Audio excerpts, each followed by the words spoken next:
Nestled in Northern California's Sierra Nevada foothills, a small town revival is slowly taking shape. A community rising from the ashes, ushering in a return to paradise. It's been 5 years since the 2018 Camp Fire, the deadliest and most destructive wildfire in California history. Nearly 20,000 structures gone, 85 people dead. Paradise nearly purged off the map. It was like our old life, or our life, had been ripped away from us. The Frenzel family barely escaped, fleeing the flames that consumed their home, rushing to safety with their daughter Marin, then just 18 months old. Home is your safety spot, right? That's where you feel safe, or should feel safe anyways, and be cozy, and all of that coziness of our life, that kind of like warm feeling is just ripped away.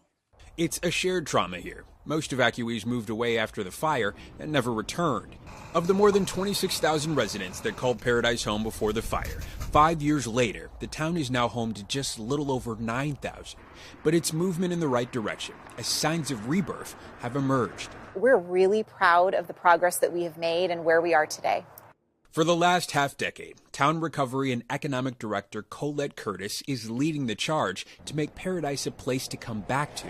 We have generations of families that have lived here. And so for those people, coming back home was really important. So we had a very strong, immediate rush of our residents wanting to come back home, wanting to rebuild, pulling permits. And we did absolutely everything we could to make that process simple for them. And in a region prone to fire, community leaders are taking on an even taller challenge, finding ways to make town feel safe again. We live in a high fire severity zone. That is the reality. And so we have long practiced evacuations with our community. We're we put a lot of effort into communicating with our residents about evacuations and what they need to know. But in the Camp Fire, we really learned what is a worst case scenario and where were our gaps. On the first Saturday of every month, it's an unavoidable song. Testing a network of 21 warning sirens blaring out in case of an emergency. This is a test. And in a place with limited options, city leaders are also widening the lanes on roads for emergency vehicles, placing all power lines underground, and in the most striking change, removing more than 200,000 trees, forever changing the landscape of modern Paradise from a dense forest community to something that looks more like a high desert. Does the town feel different? Yeah, it feels different, but it's still home. All these changes setting a standard, becoming a model for communities devastated by the modern reality of megafires. Paradise now paying it forward. We learned so many things, so many lessons, that it is really our responsibility to share with others. On the same 5-year anniversary of the Camp Fire, it was exactly 3 months since the devastating fire on Maui that destroyed historic Lahaina. Now, those lessons learned in Northern California are being shared more than 2,000 miles away. Seeing another community benefit from the hard lesson that we learned is extremely, extremely rewarding for us. The two towns now in frequent communication with the hope that it guides Lahaina leadership through staggering loss. They will be surprised at the hope that they start to feel as they move through this process. The destruction in Lahaina, so thorough, so widespread, more than 2,000 structures, most of them homes burned to the ground, and residents here aren't sure when or if it could come back. But here in Paradise, after that campfire, what used to be a wasteland is now showing signs of life. Only about a third of the original population has returned, but there's construction all around. Since the fire, 2,500 homes have been rebuilt for new and returning residents. Like Mike Peterson, who rebuilt his home with wildfires in mind, constructing a Q cabin or Quonset-style hut using non-combustible materials designed to withstand fires. Do you feel safe?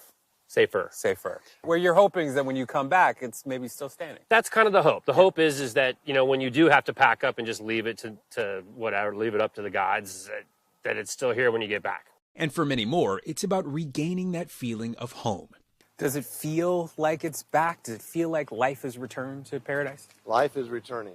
Paradise Mayor Greg Bolin is also a local contractor. Paradise is their home. And to see them come back and have, in some cases, the first new home they've ever had in their whole life. He says little in his life has been as rewarding as giving people their homes back. When you hand in their keys and they see it and they know that's their home, pretty cool.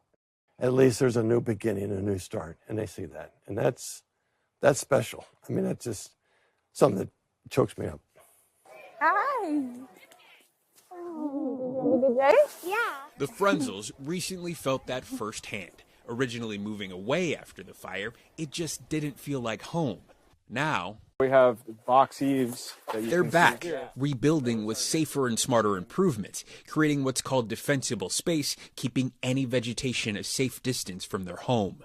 So if there was a fire, it would take a lot longer for that material to burn. Yes. And just in case, they're not prepared to move at a moment's notice. Put together a box that has all of our most important documents on it, and then we added a list on the side of things to grab. Do you feel safe living here? I do.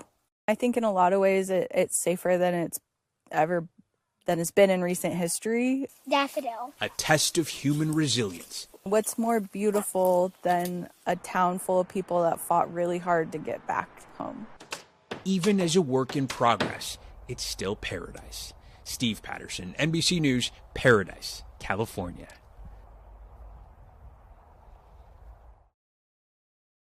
Nightly Films is sponsored by Pfizer.